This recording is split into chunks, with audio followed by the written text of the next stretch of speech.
ఇంట్లో ఇరుసు అనే కవిత మొదలవుతుంది. ఒక భర్త లేదా పురుషుడు ఆ ఇంట్లో ఎంత పివోటల్ రోల్, కీలకమైన రోల్ ఎట్లా ప్లే చేస్తాడు, ఎంత త్యాగం చేస్తాడు, ఎన్ని బాధలు భరిస్తాడని చెప్తాడు. ఇంటర్నేషనల్ లెవెల్గా వెళ్తే యుద్ధం శరణం గచ్చామి, రష్యా యుక్రెయిన్ మధ్యన యుద్ధం జరుగుతున్న సంగతి మనందరికీ తెలుసు. అది 7 ఏళ్ల కాలం పూర్తయినప్పుడు ఆ యుద్ధము అనివార్యమైన కాదు, దాన్ని నివారించడాన్ని ప్రబోధిస్తూ రాసిన కవిత్వం ఉంటుంది. సో ఇంత విస్తృతి ఉన్నటువంటి వస్తువు ఈ పుస్తకంలో ఉంది. అట్లాగే భాషను మనం గమనించినప్పుడు అత్యంత సరళమైనటువంటి భాష వరప్రసాద్ సొంతం. ఒక మనిషిని చూసినప్పుడు, తనతో ప్రయాణించినప్పుడు మనందరికీ దాదాపుగా వరప్రసాద్ నేను నిజం చెప్పాలంటే 2013 నుంచి మిత్రులము, సోదరులము, ఒక ఇంటి వాళ్ళగా ఉంటున్నవాడము. అట్లాగే ఇక్కడ చాలామంది వరప్రసాద్తో సాన్నిహిత్యం ఉన్నవాడు ఉన్నారు.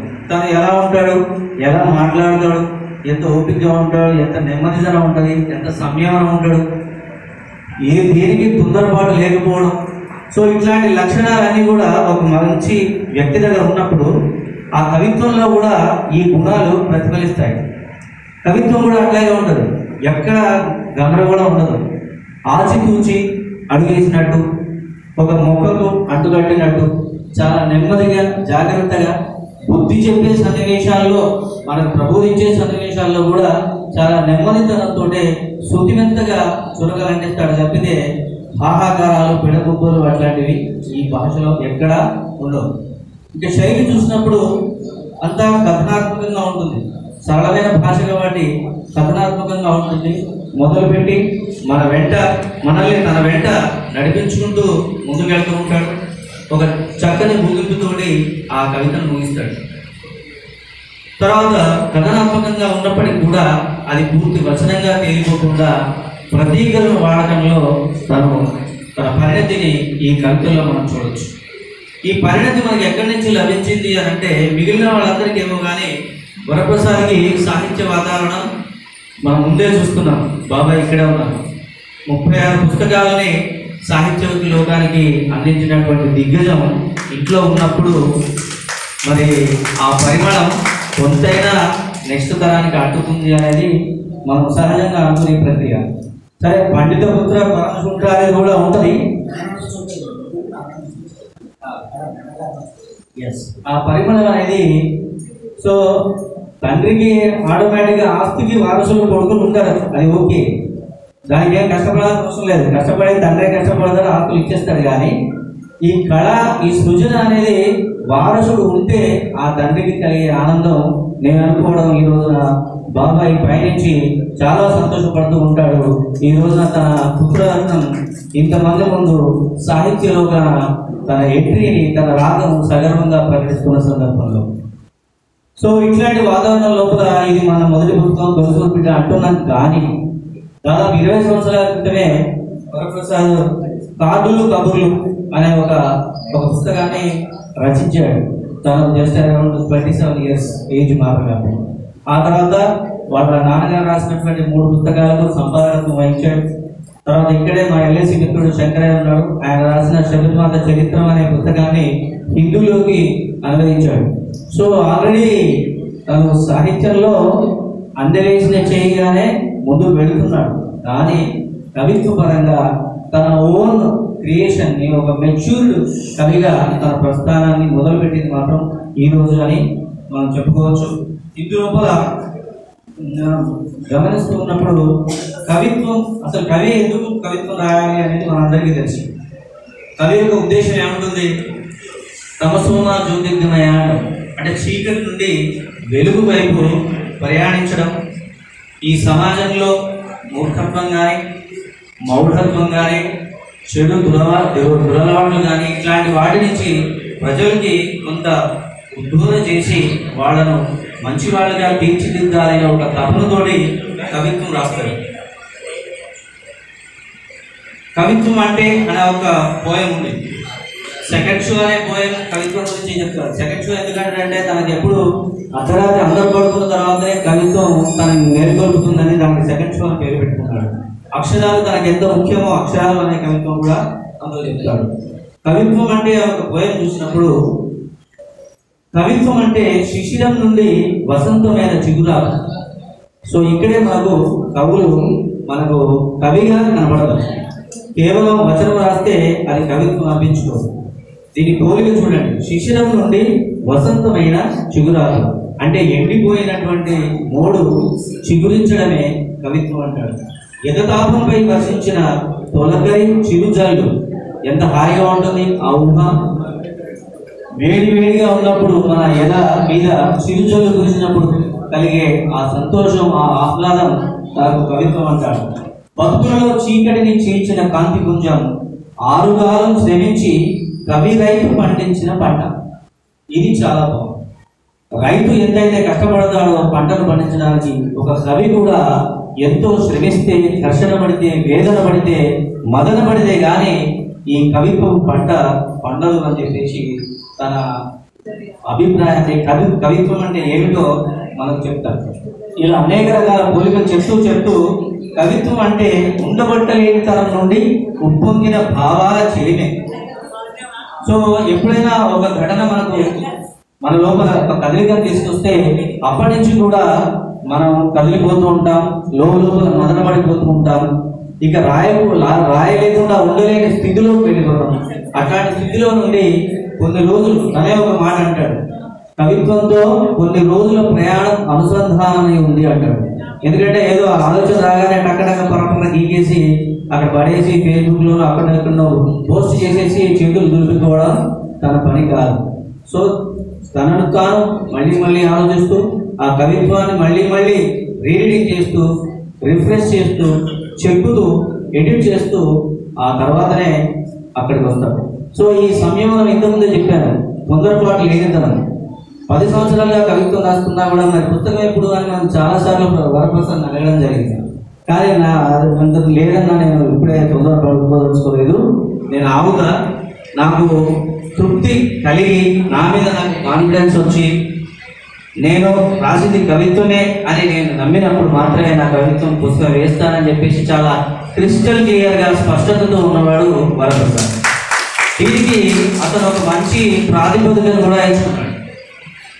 తను రాసిన కవిత్వాన్ని అనేక పత్రికలకు పంపించడం రెగ్యులర్ అలవాటుగా పెట్టుకున్నాడు.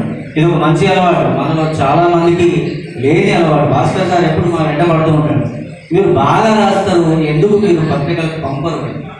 సో ఇది బద్దకమా మరోటా అది పక్కన పెడితే వరప్రసాద్లో ఈ మంచి అలవాటు చేసుకుంటాడు. అనేక కవితలు పత్రికల్లో వచ్చాయి, చాలా రెగ్యులర్గా మనం వాటిని చూసాం, చదివాం. సో పత్రికల్లో ప్రచురణకు పొంది అర్హత పొందినటువంటి ఆ కవిత్వాన్నే ఇప్పుడు ఈ పుస్తకంలోకి తెచ్చుకునే ఒక యార్డ్ స్టిక్ని, ఒక బెంచ్ మార్క్ని తను పెట్టుకున్నాడు. ఇది కూడా ఒక రకంగా ఈ జల్లెడ పట్టే కార్యక్రమం తనకు ఇది ఉపయోగపడింది.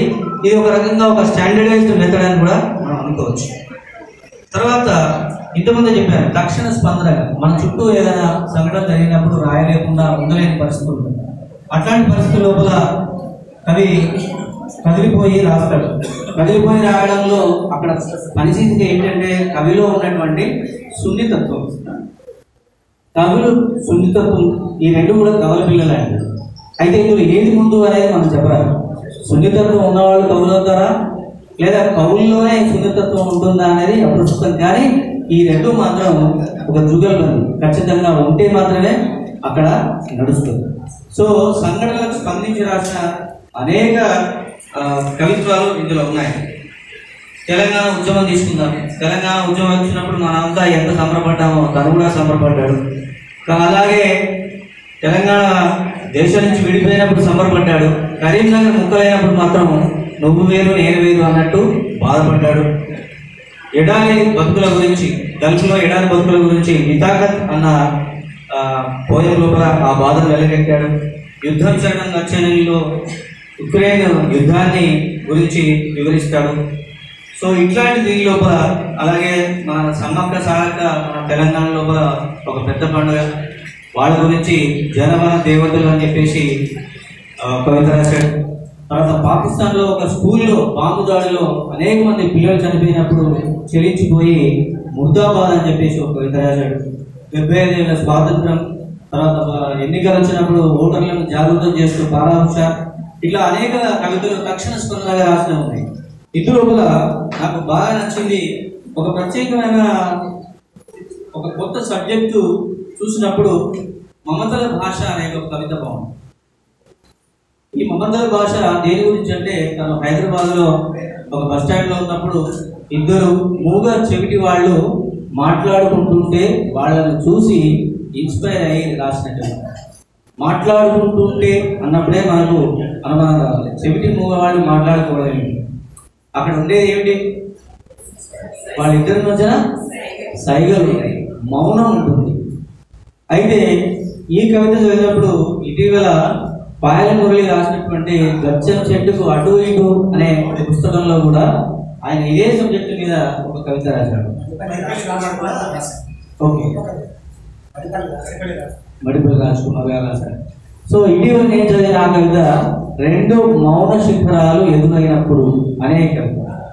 సో ఇప్పుడు చూసినప్పుడు సార్ చెప్పారు మరొక పేరు, ఇంకా కొందరు రాసి ఉండొచ్చు. అంటే మనకి ఇక్కడ ఏమర్థం అవుతుందంటే, మిగిలిన వాళ్ళందరూ ఒక సామాన్య సంఘటనగా చూసి వదిలేసినా కూడా అవి తన సున్నితత్వంతో ఆ సంఘటనని, ఆ దృశ్యాన్ని దృశ్యమానం చేసే తీరు మనకు నచ్చుతుంది.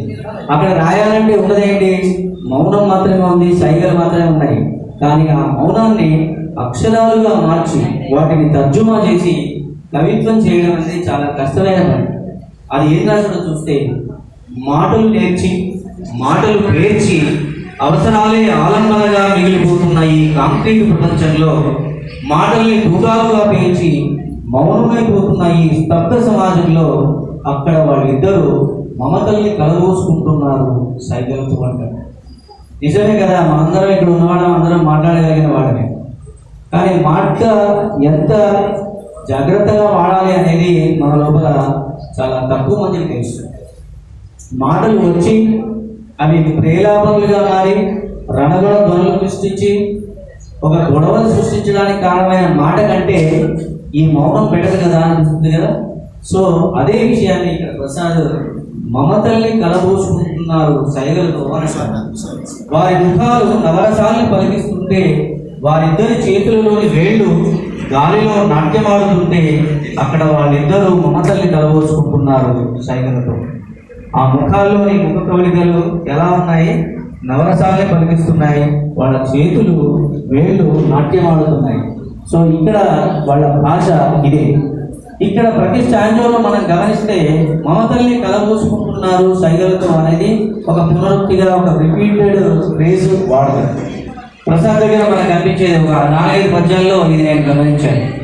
ఈ పునరుక్తిగా వాడేటువంటి ఈ స్టాంజాలో చివరి వాక్యం అనేది చాలాసార్లు కవితకు అదనపు బలం, అదనపు ఆకర్షణగా ఉంటుంది.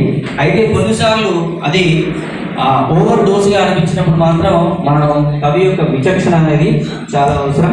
అట్లాంటప్పుడు మాత్రం దాన్ని తీసేస్తే బాగుంటుంది. తర్వాత ఏ కవి అయినా అమ్మ, నాన్న, తర్వాత అనుబంధాల గురించి రాయకుండా ఉండలేడు. ఆల్రెడీ మన అధ్యక్షుడు అమ్మ గురించి రాసినటువంటి ఆది గురువు కవితను వినిపించాడు. తర్వాత తండ్రి, ఇప్పుడు ఇక్కడ తండ్రి అంటే కేవలం తండ్రి కాదు కదా, తనకు గురువు కూడా. సాహిత్య ప్రయాణంలో తనకు ఇన్స్పిరేషన్, ప్రేరణ, స్ఫూర్తి. సో తన గురించి రాసినటువంటి ఎనగర్ర అనే కవిత ఉంది. ఇక్కడ తండ్రికి కొడుకుకి ఉన్నటువంటి అనుబంధం గురించి ఒక మాట చెప్పుకోవాలి. మేము ఒకే అపార్ట్మెంట్లో ఉన్నాం, ఒక కుటుంబంలాగా ఉన్నాం కాబట్టి చాలా దగ్గరగా వరప్రసాద్ని వాళ్ళ కుటుంబాన్ని చూసిన వాళ్ళుగా చెప్తున్నాను. నర్సయ్య గారి వృద్ధాప్యంలో, శరమంగంలో ఆయన బెడ్ రిడన్ అయినప్పుడు వరప్రసాద్ కొడుకుగా, శిష్యుడిగా, సేవకుడిగా తాను చేసిన సేవ అనన్య సామాన్యమైనది. ఈ జనరేషన్లో తల్లిదండ్రులకు అంత సేవ, అంత ఇష్టంగా, నిజంగా ఇష్టంగా, ఎక్కడరా ఈ పీడ, ఎందుకు ఇంకా బతుకున్నారు అని ఆస్తి కోసం, తర్వాత మరొక కారణాలతో తల్లిదండ్రులను చంపుకుంటున్నటువంటి రాక్షసత్వం ఎదుర్కొన్న ఈ కాలం లోపల వరప్రసాద్ చేసిన సేవ అనన్య సామాన్యం. ఒక వ్యక్తిగా, ఒక మానవత్వం ఉన్నటువంటి మనిషిగా ఆయన చేసిన సేవను మేము కళ్ళారా చూసి అతనికి అభినవ శ్రవణ కుమారుడు అని మేము పేరు పెట్టుకున్నాం. ఒకసారి గట్టిగా చెప్పండి. అదేమి మామూలు విషయం కాదు. ఈ రోజున మనకు డబ్బులుంటే ఒక మనిషిని పెట్టి 40,000-20,000 పడేసి ఐఎమ్ టేకింగ్ కేర్ అని అనిపించుకోవచ్చు, కానీ ఆ పని అతను చేయలేదు. తను స్వయంగా తన తండ్రికి అన్ని సపర్యాలు చేశాడు. It's a great respect towards our parents. అది అంత ఈజీ కూడా కాదు. సో ఎనగర్ర అనే పోయంలో పైన కఠినత్వం, లోన అమృతత్వం. నాన్న ఎప్పుడూ పూర్తిగా ఆవిష్కృతం కానీ వజ్రాల గని అంటారు. నిజమే కదా. ఇప్పుడు అమ్మ ఏం చెప్తుంది, ఎక్కడన్నా పిల్లలు కనకపోతే డాడీ రాని చెప్తా అంటారు. అంటే డాడీ అంటే కొంత భయం అనేది మన ఇళ్లలో సర్వసాధారణం.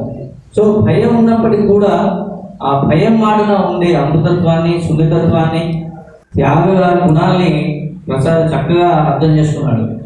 మా నాన్న ఎప్పుడు కొడతాడు నన్ను అని చెప్పేసి ఆ దెబ్బలు మాత్రమే గుర్తుపెట్టుకుంటున్న జనరేషన్ మనం చూస్తున్నాం. చేసిన సేవను మర్చిపోతున్న జనరేషన్ చూస్తున్నాం. కానీ ప్రసాద్ అలా కాదు. తను లోపల అమృతత్వం, పైన కఠినత్వం అని చాలా చక్కగా అర్థం చేసుకొని, చిన్ననాడు నీ ఆట పాడాలని వీపున మూసిన గుర్రం పెట్ట నువ్వు మారం చేసినప్పుడు గుండెలపై ఆడించి తినిపించిన గోరుముద్ద. సో ఇదే కవిత్వం. తను గోరుముద్దలు తినిపించాడు అంటే అది కేవలం వచనం అవుతుంది. అతనే గోరుముద్దగా మారాడు అన్నదే కవిత్వం అవుతుంది. శివారెడ్డి గారు చెప్తారు కవిత్వం ఏం చేస్తుంది అంటే, శివారెడ్డి గారు వాళ్ళ కూతురు వాళ్ళ మనవాడితో ఒకసారి ఆటోలో వెళ్తున్నప్పుడు, ఏంటి మీ కొడుకుని ఏం చేయబోతున్నావు అని అడిగాడు. అడిగితే మరి వాడు ఇష్టమైతే డాక్టర్ అవుతాడో ఇంజనీర్ అవుతాడో అని ఆమె అన్నారు. అప్పుడు అతను చెప్పింది ఏంటంటే, make him a human being. ముందు వాడిని మనిషిని చేయి. డాక్టర్ని చేయడం, ఇంజనీరింగ్ చేయడం తర్వాత, ముందు వాడిని మనిషిని చేయమన్నాడు. ఆ మనిషిని చేయడమే కవిత్వం. కవిత్వం ఏం చేస్తుంది అంటే మనిషిని మనిషిగా ఉండేలా, మానవత్వం మాయమైపోతున్న ఈ కాలంలో మనిషిని మనిషిగా తీర్చిదిద్దే కవిత్వం. కాబట్టి సృజనకారులు, సాహిత్యకారులు, కవులు ఎక్కువ మంది ఉన్న సమాజం ఆదర్శవంతంగా ఉంటుందన్న ఒక గొప్ప సంకల్పంతోనే ఈ రోజున ఎన్నీల ముచ్చట్లు కొత్త కొత్త కవులను తయారు చేసి ఒక పుణ్యకార్యాన్ని చేస్తోంది. ఈ రోజున అందులో ఆ ఎన్నీల ముచ్చట్ల పొలం లోపల పూసిన మరో కమలను ఈ వరప్రసాద్ తన తండ్రి గురించి ఇలా చెబుతూ జీవన సమరంలో నిత్యం ఓడుతూ నిన్ను గెలిపించిన మేరునగ తీరుడు నాన్న, తరతరాల వారసత్వాన్ని నీకు ఇచ్చి కుటుంబాన్ని నిలబెట్టే ఎనగర్ర నాన్న అంటాడు. సో ఎనగర్ర అనే మనందరికీ తెలంగాణలో ఈ జనరేషన్ తెలియకపోవచ్చు, కానీ ఒక ఇంటికి మూల స్తంభం లాంటిది ఎనగర్ర. అట్లాంటి మూల స్తంభమే నాన్న అని చెప్పి తన ఇష్టాన్ని, ప్రేమను, గౌరవాన్ని తన తండ్రి పట్ల చాటుకుంటాడు. ఇకపోతే ఈ ఆధునిక జీవన శైలి ఈ రోజున మనం చూస్తున్న